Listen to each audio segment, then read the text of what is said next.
Bonjour à tous, eh bien prenons un moment pour lire et méditer un passage du livre du ciel de Luisa Picaretta. Au nom du Père qui m'a créé, du Fils qui m'a sauvé et du Saint-Esprit qui me sanctifie. Amen.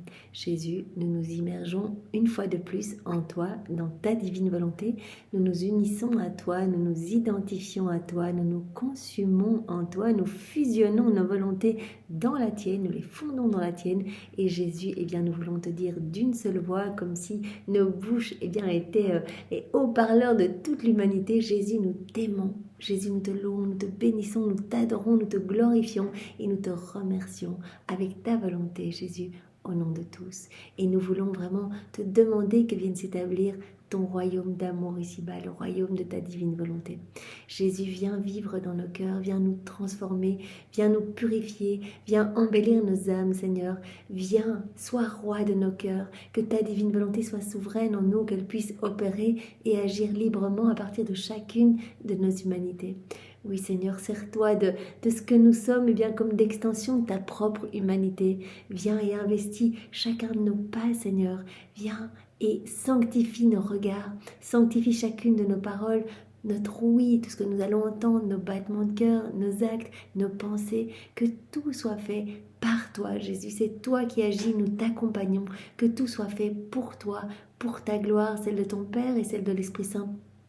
Et que tout soit fait dans ta divine volonté, que nos vies soient des offrandes éternelles d'amour et d'adoration pour toi. Nous entendons tout réparer, tout compenser, rester dans tes bras continuellement et sentir, eh bien, à chaque fois que ton cœur souffre, à chaque fois que ton cœur est offensé, eh bien, pouvoir t'offrir l'acte opposé à ces offenses. Oui, Seigneur, nous voulons vraiment être comme d'autres mamans pour toi, continuellement te consoler et t'aimer, continuellement, eh bien, apaiser chacune de tes peines, continuellement te nourrir, t'abreuver et te rafraîchir. Viens te reposer dans nos cœurs, Seigneur, que nos âmes deviennent pour toi des palais célestes, des tabernacles vivants pour ta divine volonté. Fais de nous ce qu'il te plaira. Donne-nous ce don de cette inséparabilité avec toi, Seigneur, que rien ni personne ne nous éloigne de tes bras, de ton cœur, que rien ni personne ne nous éloigne de toi, Seigneur. Nous voulons toujours rester unis à toi, alimentés par ton souffle divin et que ta vie divine, la vie de ta divine volonté puisse grandir tout le temps en nous, Seigneur.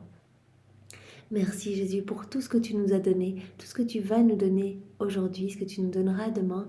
Merci pour cet amour brûlant que tu as pour chacun de nous. Tu l'as dit, j'aime chaque âme autant que toutes les autres réunies. Alors merci pour cet amour, Seigneur. Nous sommes misérables, faibles, nous t'offensons continuellement et tu nous aimes tellement. Tu te fais mendiant d'amour, tu restes à côté de chacun de nous et tu attends une miette de notre attention.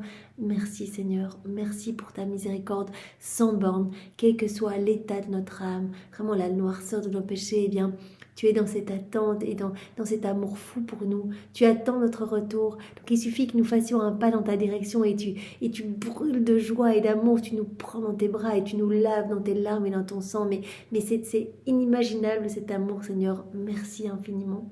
Merci de nous avoir donné Maman Marie comme maman.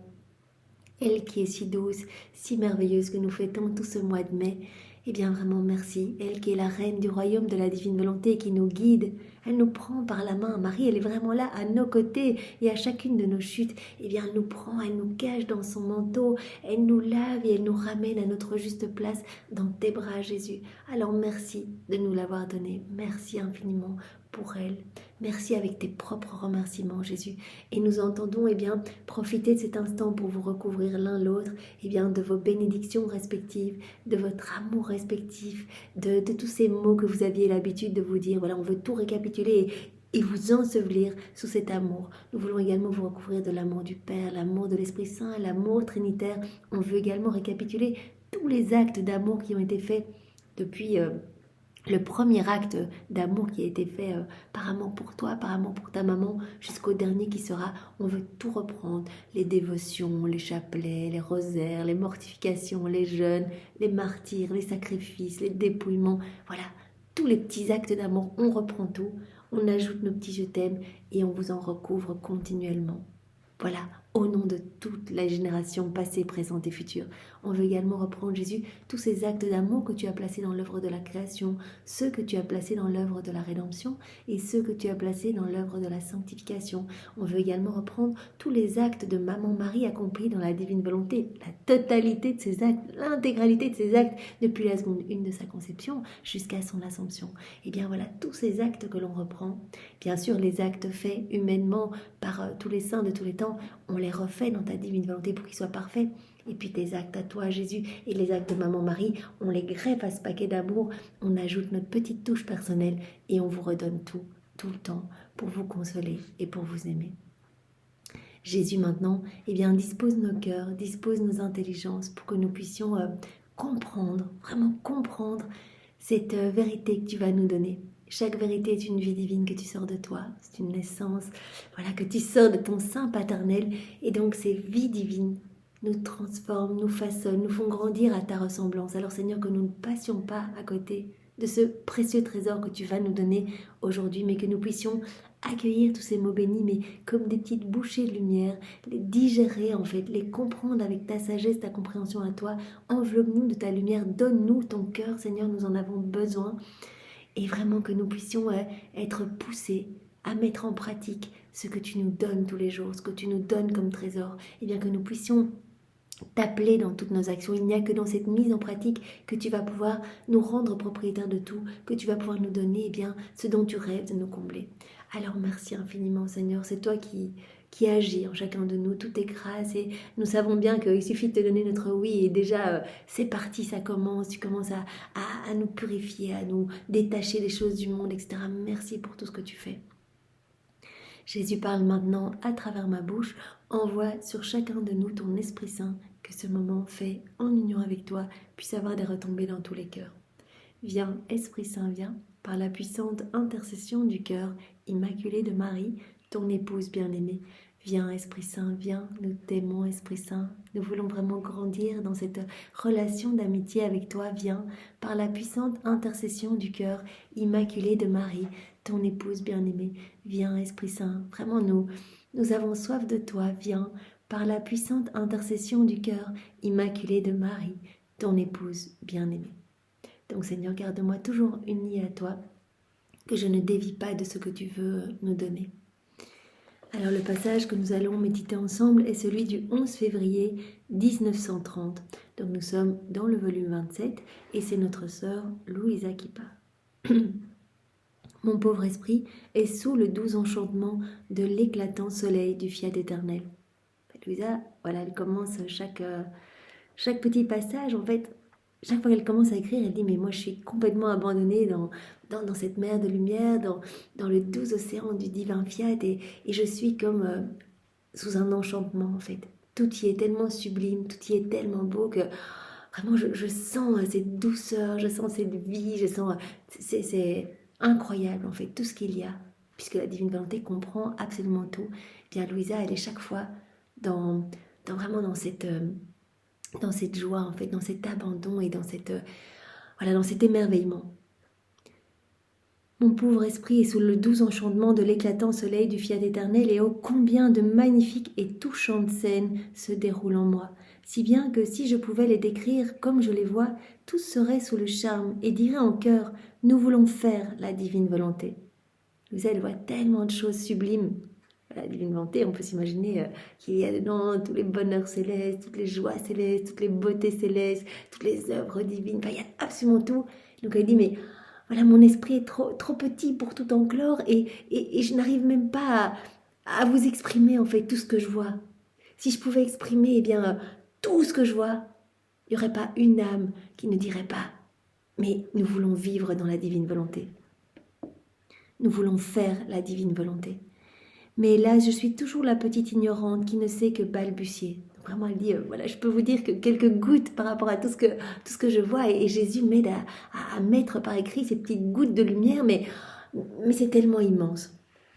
Mais en comprenant le grand bien de ce divin vouloir et comment nous nageons dans ces gigantesques vagues de lumière d'une indicible beauté et d'une inatteignable sainteté, je me disais. Donc elle se rend bien compte qu'on est tous voilà, immergé dans la divine volonté. La divine volonté, elle est à l'œuvre partout. La divine volonté, elle est en chacun de nous. On ne serait pas en vie sans la divine volonté. Elle nous donne nos battements de cœur, notre vie, nos mouvements, etc. Et partout, dans chaque élément de la création, elle est au travail. Partout, partout, partout. Donc elle dit, on est immergé dans toute cette beauté. Mais souvent, l'homme ne s'en rend pas compte. Je me disais, comment est-il possible qu'un bien si grand ne soit pas connu? Et qu'alors que nous nageons en lui, nous ignorions le grand bien qui nous entoure, nous investit au-dedans comme au-dehors, qui nous donne la vie, et uniquement parce que nous ne le connaissons pas, nous ne bénéficions pas des admirables effets de tous les grands bienfaits que contient une volonté si sainte. Et dit, on est tous dedans, mais en fait, personne ne connaît la divine volonté. Personne ne voit l'amour de Dieu à l'œuvre dans chaque élément créé. Et donc, on ne reçoit pas tous les grands bienfaits cachés, par exemple, dans chaque élément de la création. On sait que la divine volonté eh bien, conserve les qualités divines, les attributs divins dans chacun des petits éléments. Et donc, quand on s'unit, quand on voit l'amour de Dieu, quand on dit merci, quand on place nos je t'aime pour répondre à cet amour divin, on reçoit tous ces petits cadeaux, on reçoit toutes ces merveilles cachées partout dans la création. Donc elle dit, et puis l'âme, tout ce qui sort d'elle quand elle s'unit à son Créateur, quand elle vit dans la divine volonté, mais toute cette lumière, toutes ces merveilles, tout ce qu'elle reçoit, elle devient vraiment belle, elle devient sainte, elle devient pure. C'est trop triste que si peu de gens en fait connaissent. Personne ne connaît la divine volonté et que donc tout se passe à côté eh bien, de tellement de cadeaux, de tellement de merveilles. Voilà. Uniquement parce que nous ne le connaissons pas, nous ne bénéficions pas des admirables effets de tous les grands bienfaits que contient une volonté si sainte. Ô de grâce, révèle-toi, fiat omnipotent, et la face de la terre sera changée. Et aussi pourquoi notre Seigneur bien-aimé n'a-t-il pas voulu manifester au commencement de la création les nombreuses et admirables choses que sa très sainte volonté veut faire et donner aux créatures? Mais voilà, si tout le monde avait, tout le monde voyait l'amour de Dieu, que tout le monde s'unissait à la Trinité et laissait Dieu eh bien, agir à partir de son humanité, mais comme le monde serait beau, voilà, ce serait vraiment le royaume de la divine volonté établi. Tandis que mon esprit errait, comme ravi dans le doux enchantement du divin vouloir, mon amour, ma vie, Jésus, le céleste Maître, qui charme par son aimable discours sur sa propre volonté, me dit en se faisant voir. Ma petite fille de ma volonté, la créature ne peut pas vivre, âme ou corps, sans ma divine volonté. Voilà, on est tous dans la divine volonté. Qu'on la connaisse ou pas, en fait, qu'on ait conscience de cet amour ou pas, eh bien voilà, partout autour de nous, la divine volonté est à l'œuvre, partout en nous, etc. Donc voilà. Comme Jésus le dit, si la créature ne peut pas vivre âme ou corps sans ma divine volonté, et comme c'est le premier acte de vie de ma volonté, la créature se trouve dans la condition soit de recevoir son acte de vie continu, ou de ne pas pouvoir avoir d'existence. Et comme l'homme fut créé pour vivre dans l'opulence des biens de cette divine volonté, son héritage bien-aimé, l'homme a par conséquent été créé pour vivre de nous et dans notre maison. L'homme a été créé pour ça, vivre vraiment uni à son Créateur, comme Jésus utilise cet exemple, eh bien dans le palais royal, en fait, dans la maison. Jésus dit, l'homme doit vivre avec nous en intimité dans notre maison, comme un fils qui habite avec son père. Sinon, comment pourrait-il être notre plaisir, notre joie et notre bonheur?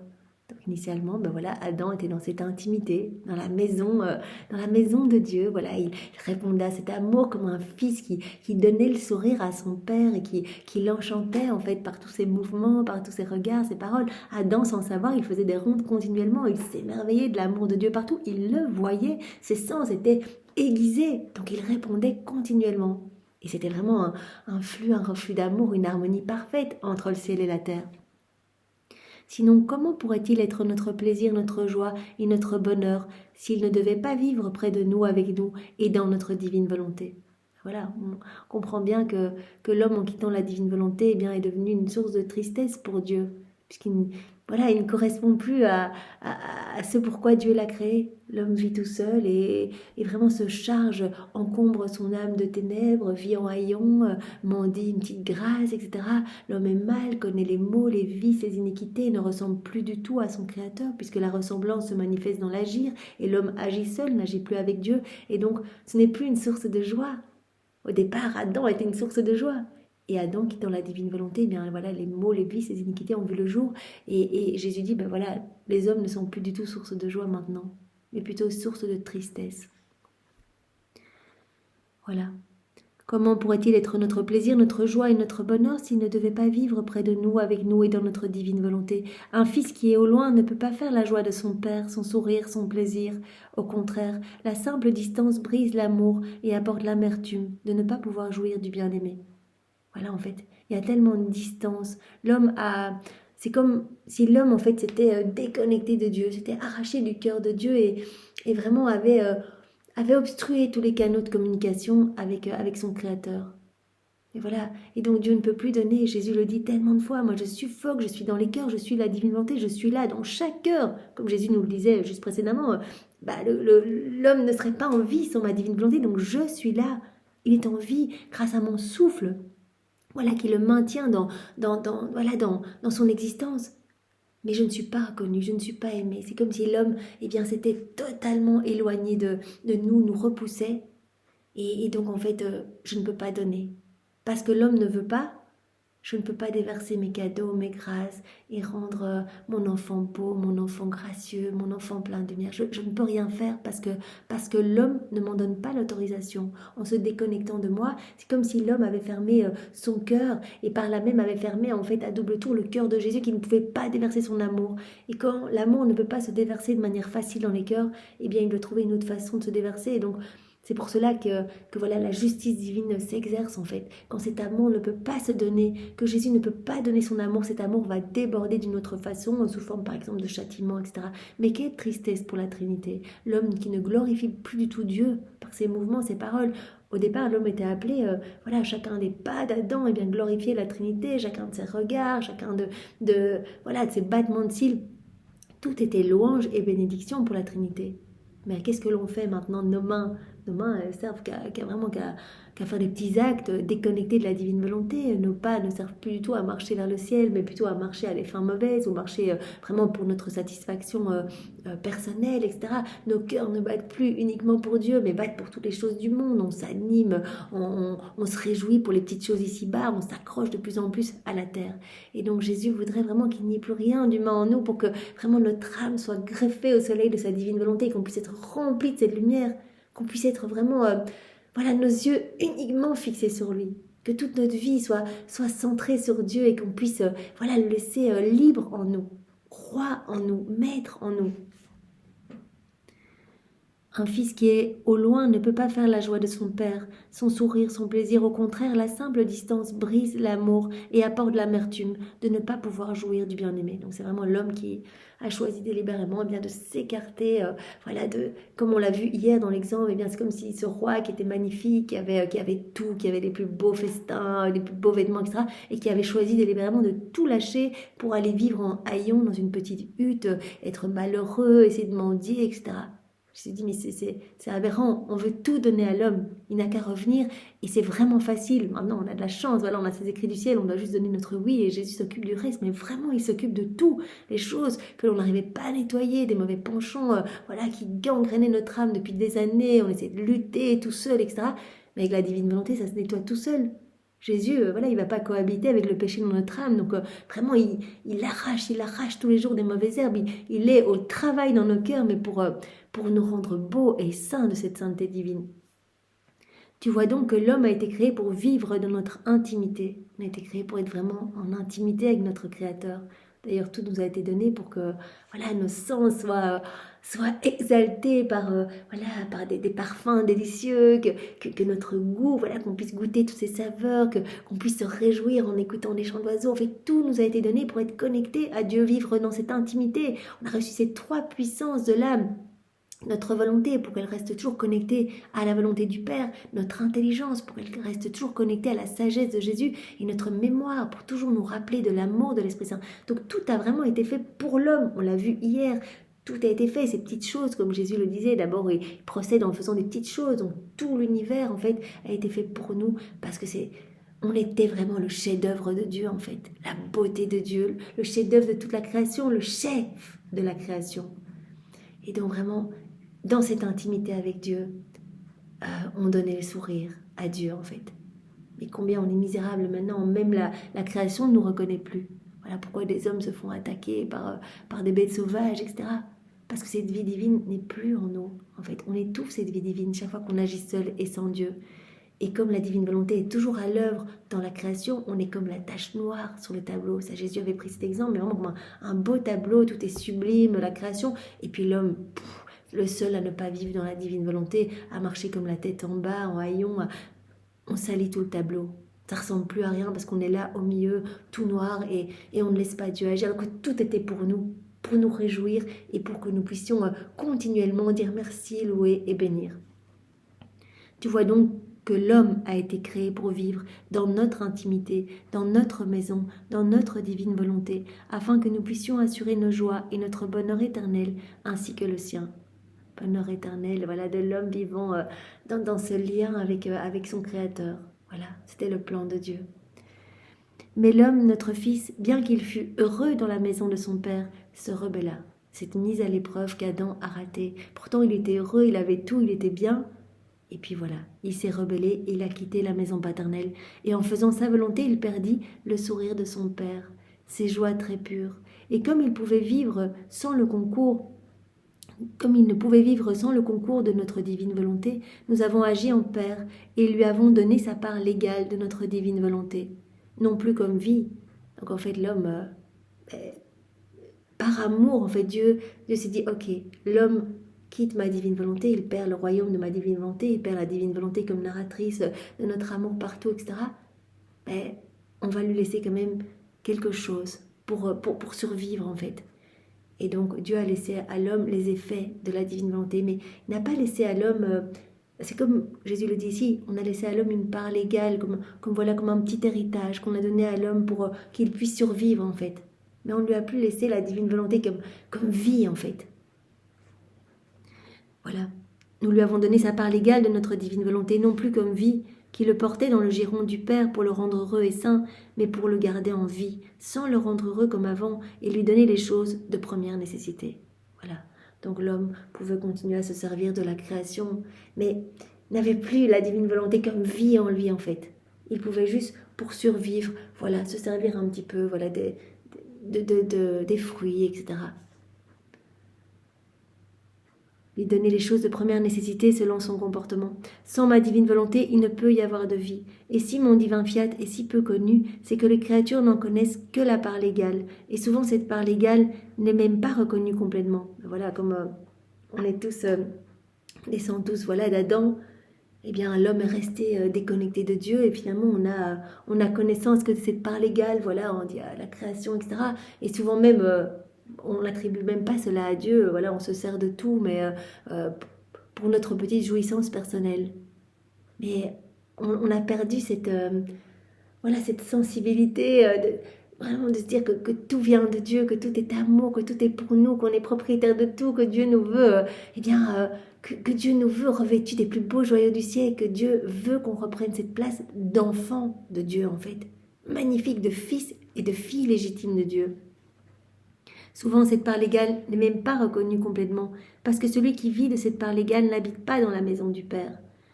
Il est loin du Père et se trouve souvent dans la position de gâter par des actes indignes la part légale elle-même qu'il a reçue. Donc Jésus dit, et même tout ce qu'on laisse à disposition de l'homme pour qu'il puisse vivre, se nourrir, etc., eh bien l'homme le saccage, parce que ne vivant pas dans la divine volonté, il ne l'apprécie pas en fait.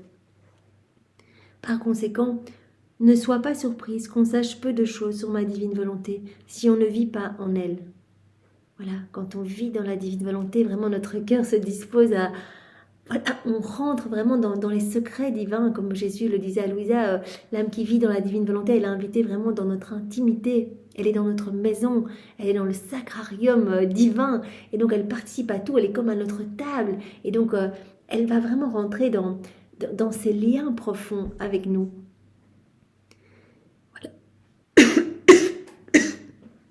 Pardon.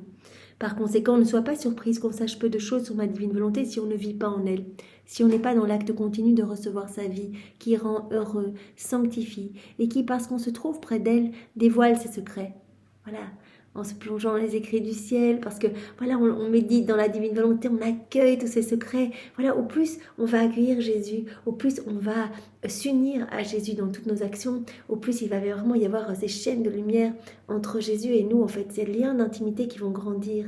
Et donc on va aimer de plus en plus, on va connaître de plus en plus, on va avoir cette soif de se plonger davantage dans les écrits du ciel, parce que Jésus nous séduit, il l'a dit à l'usage, on met des petits mots qui vont vous attirer comme des aimants pour que vous y retourniez.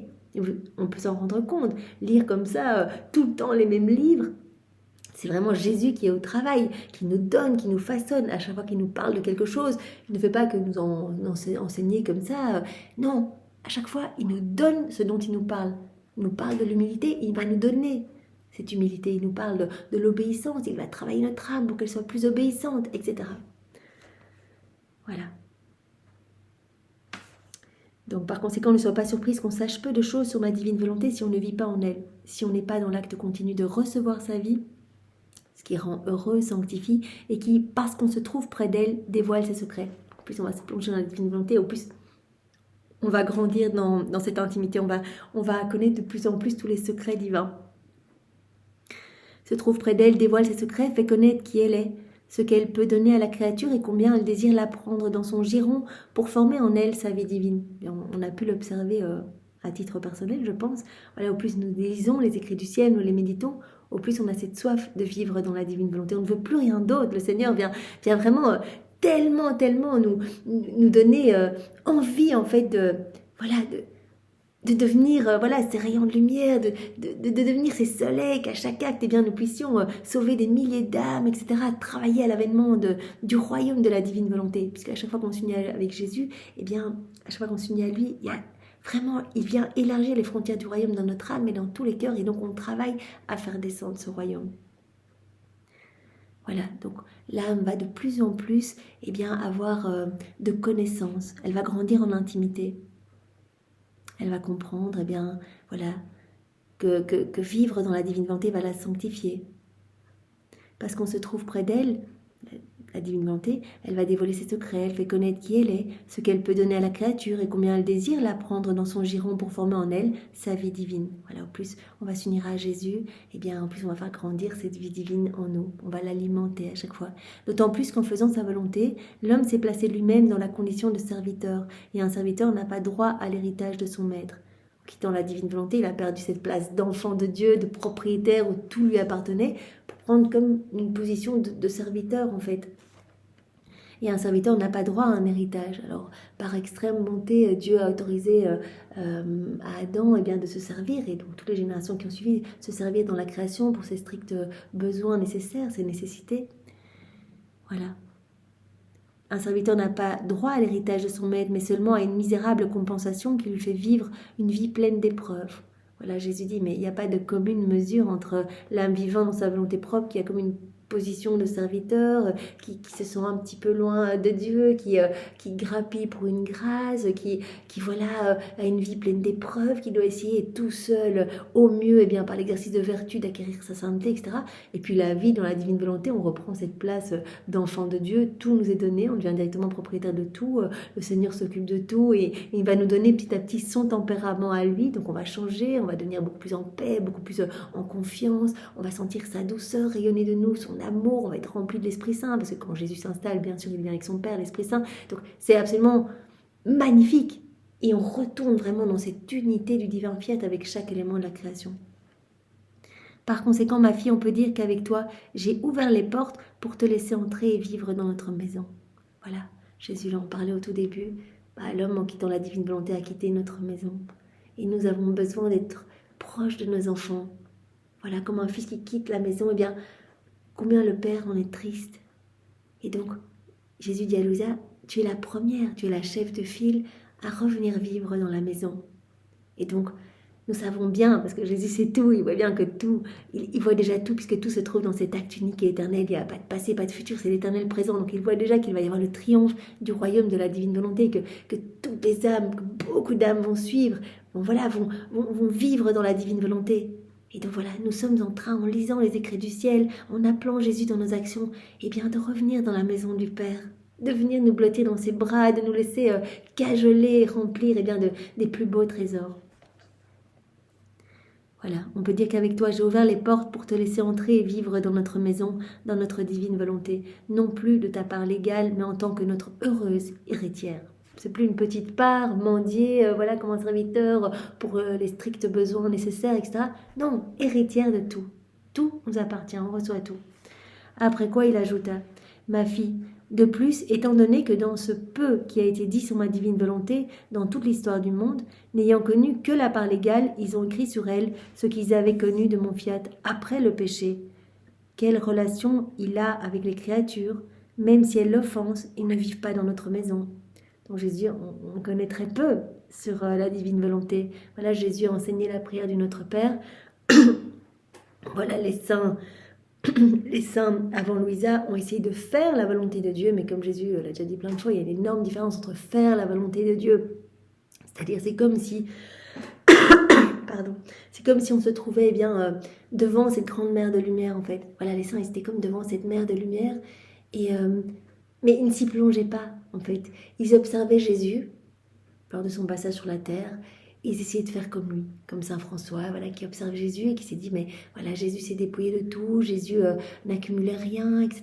Il donnait aux pauvres, eh bien je veux aussi vivre de pauvreté. Donc il faisait la volonté de Dieu, mais il ne vivait pas dans la divine volonté, il n'était pas dans cette eau, cette eau de lumière, etc., qui nous remplit, qui nous façonne, qui nous transforme. La divine volonté n'était pas à l'œuvre en eux, n'était pas opérante et agissante, il n'y avait pas cette vie divine en eux. Donc ils agissaient par leur propre force et ils faisaient la volonté de Dieu. Donc ce qui est voilà, acquérir une sainteté, c'est déjà magnifique. Jésus parle de petites étoiles en fait, des petites lumières qui viennent orner son trône. Mais rien comparé aux âmes vivantes dans la divine volonté qui, elles, chaque acte devient un soleil éternel avec cette portée illimitée. Voilà, chaque fois qu'on agit, il y a des âmes du passé qui sont touchées, des âmes du futur, etc. On connaissait très peu. Donc parce que bien sûr, Louisa est la première à qui Jésus parle de la divine volonté, de ses effets, comment vivre dans la divine volonté, puisque voilà, c'est notre chef de file, c'est elle qui doit nous montrer comment faire, elle totalement enseignée par Jésus, qui doit nous montrer le chemin. Bien sûr, la Vierge Marie, notre modèle chéri, mais voilà, la Vierge Marie, elle forme un maillon avec Jésus. Donc Jésus dit, c'est vraiment toi, Louisa, la chef de file, où les hommes vont quelque part s'identifier à toi. Voilà, c'est plus facile de regarder Louisa et on voit, ok, voilà comment elle faisait ses petites rondes, on va essayer de faire comme elle, etc. Voilà. Étant donné que dans ce peu qui a été dit sur ma divine volonté dans toute l'histoire du monde, n'ayant connu que la part légale, ils ont écrit sur elle ce qu'ils avaient connu de mon fiat après le péché. Quelle relation il a avec les créatures, même si elles l'offensent, ils ne vivent pas dans notre maison. Mais sur les relations qui ont existé entre mon fiat et l'Adam innocent avant le péché, ils n'ont rien écrit. Il n'y a absolument rien sur Adam, l'état qu'il avait, cet état d'amour, de réciprocité avec son Créateur, on ne le savait pas. Et comment pouvait-il écrire si personne n'a vécu dans ma divine volonté comme dans sa propre maison depuis Adam? Comment pouvait-il connaître ces secrets et le grand prodige que la vie opérante d'une divine volonté peut accomplir dans la créature? Personne ne connaissait puisque personne n'avait vécu avant Louisa dans la divine volonté, donc depuis la chute d'Adam. Par conséquent, ils pouvaient et ils peuvent dire de mon divin fiat qu'il dispose tout, qu'il commande et qu'il concourt, mais quant à dire comment ma divine volonté opère en elle-même dans sa maison, la puissance de son immensité, qui peut tout faire en un instant, enveloppe toute chose dans la créature comme en elle-même, c'est là une science que la créature ne connaissait pas jusqu'à maintenant. C'est vraiment quelque chose que l'on apprend avec les écrits du ciel. Cela ne pouvait être écrit que par une manifestation de mon divin fiat. Donc, Jésus dit, puisque personne l'avait vécu depuis la chute d'Adam dans la divine volonté, à nouveau à l'exception de la Vierge Marie, personne n'aurait pu écrire quelque chose à ce sujet. C'est impossible. Personne ne vivait dans cette maison, en fait, dans cette maison céleste, et donc personne n'aurait pu en parler. Cela ne pouvait être écrit que par une manifestation du divin vouloir. Et à celle qui appelait à vivre, et à celle qu'il appelait à vivre dans notre maison comme notre fille, tout près de nous dans ma volonté et non pas au loin. Donc voilà, Louisa, c'est cette mission que nous t'avons donnée parce que tu es la première nouvelle-née de la divine volonté. De telle sorte qu'en pouvant nous amuser avec elle, Qu'en pouvant nous amuser avec elle, nous lui ferions prendre connaissance de nos secrets les plus intimes. Et si nous avions voulu lui manifester ce qui concerne notre volonté en relation avec la créature, alors qu'elle ne vivait pas en elle, elle ne nous aurait pas compris. Voilà, c'est parce que Louisa, elle est complètement dans la divine volonté, qui a eu toutes ces années où Jésus a disposé son cœur. Donc jusqu'au tome 11, Jésus travaille Louisa, préparer son cœur, comme on l'a vu hier, pour qu'elle puisse accueillir le don de la vie dans la divine volonté, vraiment former ce royaume en elle. Si elle ne vivait pas dans la divine volonté, elle n'aurait rien compris à tout ce que Jésus, après, lui a donné comme connaissance irrelative. Voilà, elle n'aurait rien compris, cela aurait été pour elle comme un dialecte étranger et incompréhensible. Bien voilà, c'est magnifique. Donne-nous, Seigneur, de vivre dans la divine volonté pour comprendre voilà, tout ce que tu veux nous donner, pour pouvoir vraiment laisser ces vérités porter du fruit en nous pour ta gloire, Seigneur. Alors je vous propose, comme il reste une page et un petit morceau, pour finir le volume 27, de le clôturer ensemble aujourd'hui. Donc Seigneur, c'est toujours identifié à toi dans ta volonté que nous continuons. Viens, divine volonté, parler, méditer en chacun de nous, respirer, comprendre, prier, t'honorer. Jésus, viens, divine volonté, tout faire en nous comme en Jésus dans sa divine humanité. Donc le passage que nous allons voir maintenant est celui du 17 février 1930. Donc c'est toujours notre sœur Louisa qui parle. Le divin vouloir continue à occuper ma petite intelligence et moi, en m'immergeant en lui, je sens sa force vivifiante qui m'enveloppe au-dedans comme au-dehors. Voilà, au plus on s'y plonge, au plus on sent vraiment cette force en fait qui nous remplit complètement. Et mon Jésus qui semble se cacher derrière les vagues immenses de lumière de son divin vouloir, se déplace souvent dans ces vagues de lumière et se faisant voir avec une indicible tendresse, il me dit « Ma fille, ma divine volonté est une pulsation sans cœur. C'est la créature qui est le cœur et ma volonté, la pulsation. » Donc voilà, c'est tellement beau. Jésus utilise vraiment cette image. La divine volonté, c'est comme la pulsation et la créature va être le cœur. Vois l'inséparable union. Donc dans la divine volonté, on est vraiment dans cette inséparabilité avec Dieu. Vois l'inséparable union qui existe entre mon fiat et la créature. Inséparable union entre la divine volonté et la créature. Voilà, quand la créature lui laisse toute la place, que la divine volonté règne complètement, qu'elle est souveraine et qu'elle peut agir librement. Le cœur n'est rien, il n'a aucune valeur sans la pulsation. Avec la pulsation, la vie de la créature est constituée, mais la pulsation ne peut pas battre sans le cœur. Telle est ma divine volonté. Si elle n'a pas le rien du cœur de la créature, elle n'a pas de lieu où former sa pulsation de vie, pour établir et former sa vie divine. Donc voilà, le cœur n'est rien sans la pulsation, mais la pulsation a besoin du cœur pour pouvoir pulser, pour établir et former sa vie divine. Alors, n'ayant pas un cœur, ma divine volonté l'a créé dans la créature, afin d'avoir son cœur, au pouvoir former sa pulsation. C'est trop beau, en fait. Vraiment, on voit combien l'homme a été créé pour vivre vraiment dans cette inséparabilité, dans cette union avec son Créateur. Voilà, nous sommes comme le cœur et la divine volonté, est le battement de notre cœur. Il y a vraiment cette inséparabilité. De plus, ma divine volonté est un souffle. Ma divine volonté est un souffle sans corps. La créature est le corps. Voilà, autre exemple. Ma divine volonté est comme un souffle et l'âme est comme le corps. La créature est le corps, ma volonté est le souffle. Le corps sans le souffle est mort. Ainsi, ce qui forme le souffle de la créature, c'est ma vie divine. On peut dire par conséquent que le corps de ma divine volonté est celui de la créature. Et son souffle est celui de mon divin vouloir. Voilà. Le corps sans le souffle, sans la vie, c'est pas possible. Et donc il y a vraiment à chaque fois cette union en fait, cette union entre l'homme et la divine volonté. Il faut cette inséparabilité. Vois l'union qui s'ensuit entre les deux, une union qui ne peut être séparée, car si le souffle cesse, la vie s'arrête. Par conséquent, ma vie divine est tout pour la créature. Elle est la parole sans la bouche. Elle est la lumière sans les yeux. Elle est l'ouïe sans les oreilles. Elle est le travail sans les mains. Elle est le pas sans les pieds. Et par conséquent, l'âme qui vit dans ma divine volonté lui sert de bouche, d'yeux, d'oreilles, de mains, de pieds. C'est pour ça qu'on dit à Jésus, je te donne mon humanité, je te donne tout ce que je suis. Viens, utilise ma bouche. Et viens parler à travers ma bouche. Sois la voix de ma bouche, sois la respiration. Voilà, je te donne mon nez, sois ma respiration. Je te donne mes yeux, sois mes regards. Je te donne mes mains, sois mes actes. Je te donne mes pieds, sois mes pas. Ma volonté se restreint afin de pouvoir s'enclore dans la créature, tout en demeurant immense et victorieuse. Elle forme son royaume dans la créature, s'en sert comme si elle était son corps, dans lequel elle palpite, respire, parle, agit et marche. Voilà. Il faut vraiment que nous arrivions au point où voilà, notre humanité est comme un petit voile, mais cachant la divine volonté à l'œuvre, comme pour les éléments de la création. Ce que l'on voit, c'est un petit voile cachant la divine volonté au travail. Voilà. Que nous puissions être...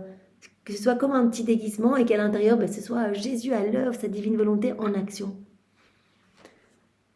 Par conséquent, la souffrance de mon divin fiat, du fait que les créatures ne se prêtent pas à lui laisser faire toutes ces opérations en elles, est incompréhensible. On a été créé dans cette union, dans cette inséparabilité pour qu'on soit, voilà, qu'on serve vraiment d'humanité, en fait, que la divine volonté puisse se servir de ce que nous sommes, voilà, qu'elle puisse agir à travers nos mains, qu'elle puisse marcher dans nos pas, qu'elle puisse tout faire en nous. Et quelle souffrance, comme dit Jésus, quelle souffrance du divin fiat, du fait que les créatures ne se prêtent pas à lui laisser faire toutes ces opérations en elles. C'est incompréhensible, cette souffrance, c'est énorme. Et avec une divine et invincible et indicible patience, il attend, le divin fiat, celle qui doit vivre dans sa volonté afin de pouvoir reprendre son discours et sa divine activité pour former son royaume parmi les créatures. Son discours, voilà la divine volonté comme narratrice de tout l'amour de Dieu partout et pour pouvoir, continuer son activité divine, reprendre son activité divine pour former son royaume parmi les créatures. Voilà, donc la divine volonté attend depuis 6000 ans, depuis la chute d'Adam, de pouvoir à nouveau être libre, de pouvoir à nouveau continuer à parler, continuer à se déployer. Donc c'est vraiment continuer, reprendre sa divine activité. Par conséquent, sois attentive, écoute ma fille, le discours de mon divin fiat, donne-lui vie dans tous tes actes, et tu verras les prodiges inattendus que ma divine volonté fera en toi. Que tout soit pour la gloire de Dieu et l'accomplissement de sa très sainte volonté. Deo gratias. Merci Seigneur. Oui, nous voulons vraiment être de bons instruments entre tes mains. Alors vraiment, fais de nous ce qui te plaira. Nous nous offrons à toi Seigneur. Nous nous offrons à toi. Fais de nous ce que tu veux, que nous n'entravions pas tes plans d'amour pour nous. Merci Jésus, avec tes propres remerciements, au nom de tous. Au nom du Père et du Fils et du Saint-Esprit. Amen. Soyez tous bénis. Au revoir.